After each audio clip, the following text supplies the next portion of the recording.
زبور 46۔ خدا ہماری پناہ اور قوت ہے، مصیبت میں مستعد مددگار، اس لیے ہم کو کچھ خوف نہیں، خواہ زمین الٹ جائے اور پہاڑ سمندر کی تہ میں ڈال دیے جائیں، خواہ اس کا پانی شور مچائے اور موج زن ہو اور پہاڑ اس کی طغیانی سے ہل جائیں۔ ایک ایسا دریا ہے جس کی شاخوں سے خدا کے شہر کو یعنی حق تعالیٰ کے مقدس مسکن کو فرحت ہوتی ہے۔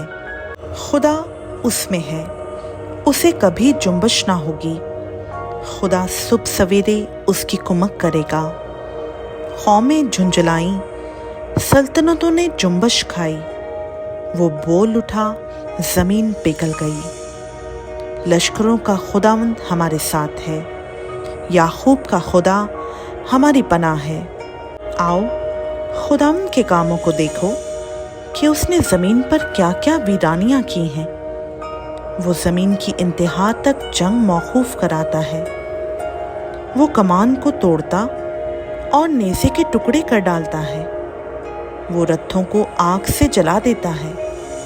خاموش ہو جاؤ اور جان لو کہ میں خدا ہوں۔ میں قوموں کے درمیان سربلند ہوں گا، میں ساری زمین پر سربلند ہوں گا۔ لشکروں کا خداوند ہمارے ساتھ ہے، یعقوب کا خدا ہماری پناہ ہے۔